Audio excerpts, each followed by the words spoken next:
Momento do Discipulado.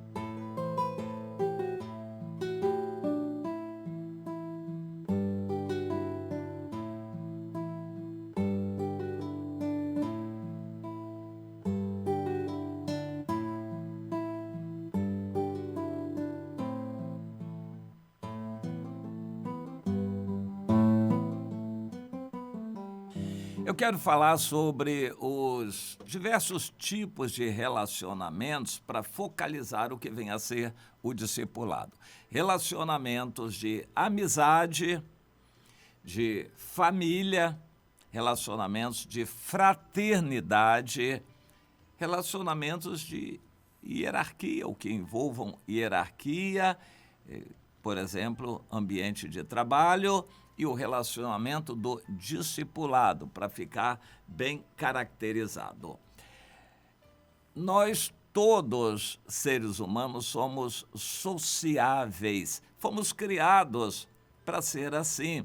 Nós não conseguimos viver sozinhos, solitariamente, a não ser por um trauma, uma situação especial ou uma atuação demoníaca. Fora isto, todos nós precisamos de nos relacionar com outras pessoas. Nós dependemos das outras pessoas para nos completarem emocionalmente, socialmente, mentalmente. Nós precisamos. São relacionamentos de amizade. A amizade tem algo em comum. Nós ficamos amigos porque todos gostamos, por exemplo, de corrida de carro. Ficamos amigos porque gostamos de coleção. Antigamente tinha isso, colecionar selos. Nós ficamos amigos porque gostamos de futebol. Nós ficamos amigos porque temos assuntos em comum. Então, esses assuntos nos unem. Nós passamos tempo juntos, às vezes comemos, tomamos refeições juntos, vamos à casa uns dos outros. Isso é relacionamento de amizade. Nós damos para podermos receber.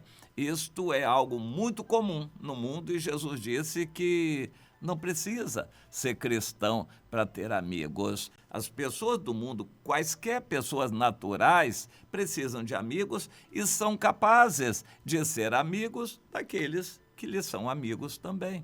Isso é um relacionamento de mutualidade de interesses. Há interesse porque eu quero ficar junto da outra pessoa, porque a outra pessoa fica junto de mim, então vai suprindo minha falta quando dá saudade e tal. Somos amigos. Há outro tipo de relacionamento que é de família. Nós nos relacionamos com pais, irmãos e parentes, cunhados, primos, tios, avós, por nascimento. Nós ficamos assim, na verdade, nenhum parente gosta de todos os parentes. Nós nos sentimos ligados por questões naturais e até materiais, por participação ou expectativa de participação no patrimônio da família. Isso nos faz, às vezes, tolerarmos certos parentes, aguentarmos, e aí fazemos reuniões de família, às vezes termina numa cachaçada, numa briga terrível, reuniões de família, mas da próxima vez estamos todos juntos ali em família. É um tipo de relacionamento também que todos têm e que Jesus disse que é comum, mas que não tem muito valor para a vida espiritual. Esses relacionamentos somente familiares não têm valor espiritual, roubam nosso tempo, não nos ajudam se são relacionamentos apenas por laços de sangue. E precisamos entender o lugar disto para não prejudicar nossa caminhada cristã, nossa caminhada em direção a Deus.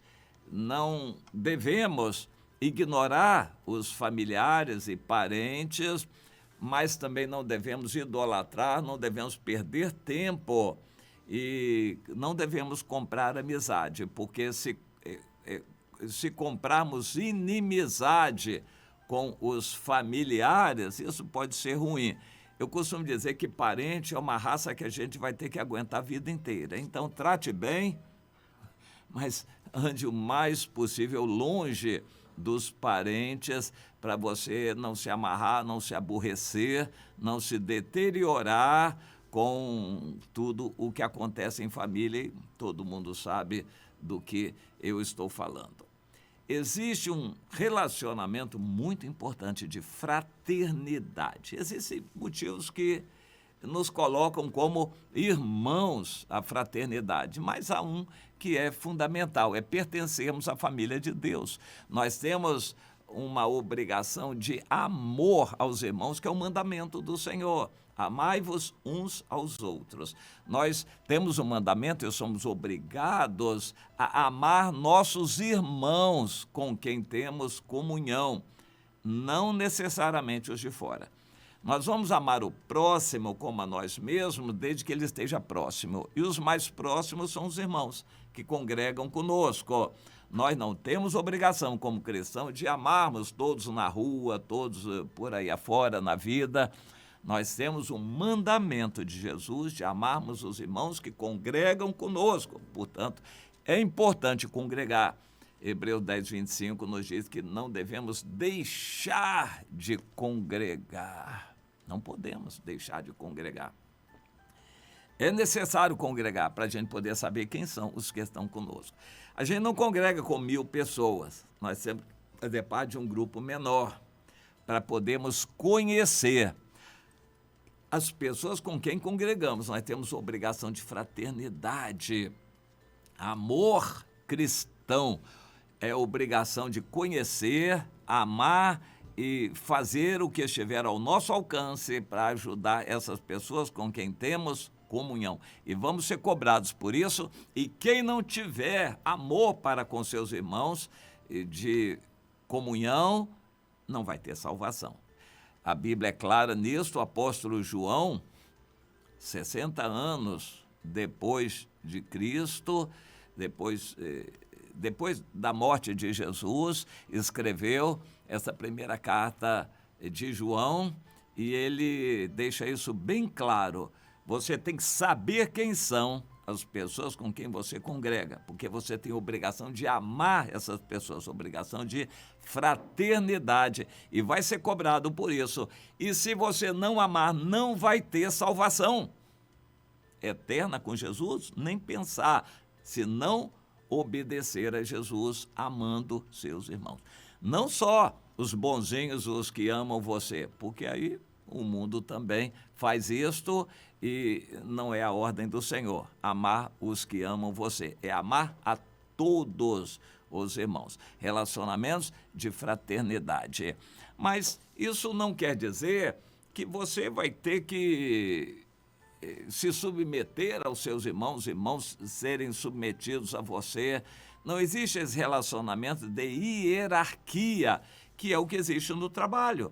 Você vai trabalhar numa empresa, então vai ser dito, você vai ficar aqui nesse cantinho, vai fazer esse trabalho, o seu chefe vai ser o fulano, o chefe do chefe é o cicrano, e você vai ser vigiado, acompanhado, vai ter que trabalhar, produzir as leis trabalhistas, as suas obrigações, horário de trabalho, o seu salário vai ser este, isso e aquilo. Então, você vai ter chefes, você vai ter uma hierarquia no trabalho, pessoas a quem você vai obedecer e se reportar por questão organizacional. Você não escolhe a quem amar, a quem obedecer, a quem se reportar. O trabalho vai determinar a quem e você já tem as obrigações ali. Isso é relacionamento de hierarquia. A mesma coisa nas forças militares, organizadas militarmente. Cada um sabe quem é o seu subordinado, quem é o seu superior, o superior do superior, as leis e regras que regem esse relacionamento hierárquico. Então, nas forças militares, todos sabem disso. E eu quero focalizar o discipulado, que tem aspectos de todos os outros relacionamentos, mas é diferente. Na vida cristã, nós temos uma ordem de amar nossos irmãos, evangelizar os de fora. E no Antigo Testamento há uma regra geral, que é o mandamento do Senhor, que a gente ame o próximo como a nós mesmos. Quem é o próximo? Jesus explicou, é aquele que estiver próximo a você. Quem é que vai querer estar próximo a mim? Bom, aí nós vamos entender. Deus vai colocar pessoas próximas a mim. Para quê? Para ficar olhando para os olhos dela, ficar namorando, ficar admirando? Não. Temos muita coisa em comum. Se é uma pessoa que Deus colocou para você cuidar, amar, então você vai discipular essa pessoa. Como saber a quem discipular? É uma pessoa que Deus vai colocar no seu caminho que você vai entender. Essa pessoa ouve você, ela atende você, ela se reporta a você. A partir daí, você vai ter obrigação diante de Deus em cuidar, discipular essa pessoa. O que significa isso?